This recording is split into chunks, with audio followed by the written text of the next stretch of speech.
You'll hear many reasons, both here and elsewhere, why people are humanists, secularists, atheists. But why join a group of people to share your non-belief?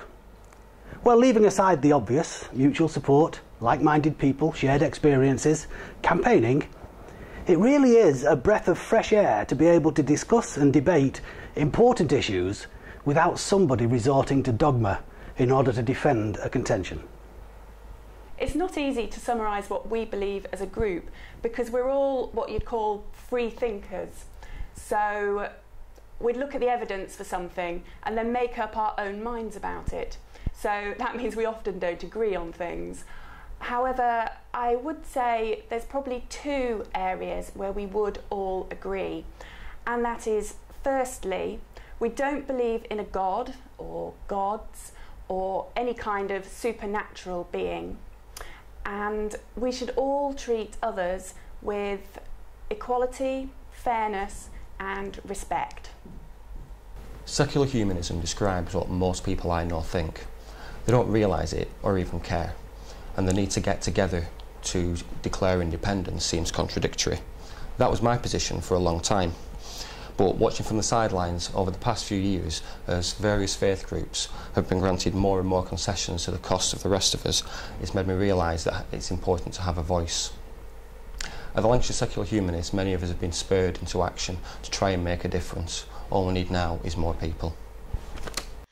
In a nutshell, humanism is good without gods.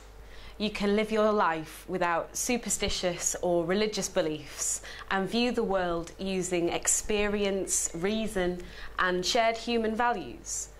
We all know what's right and what's wrong, and the aims of morality should be the welfare and the happiness of other humans, and each and everyone knows this.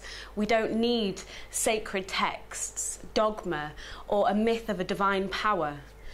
We each have one life, and it's our responsibility to make that a good life.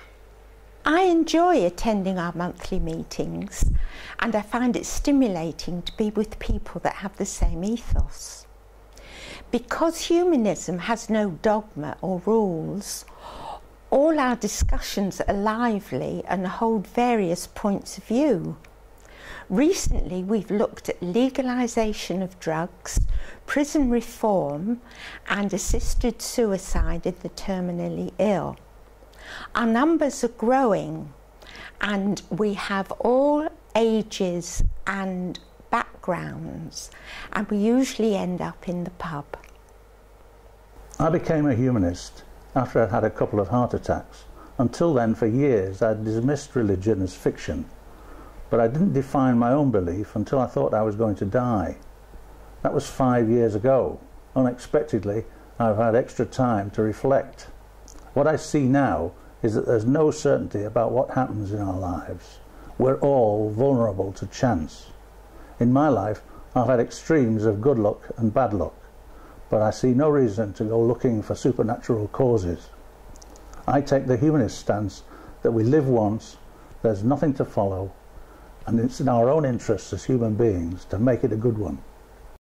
Everyone, with or without a faith, is very welcome at our meetings, and they are at 7:30 on the third Wednesday of the month at Great Eccleston Centre. All you need is an open and inquiring mind and believe in human rights.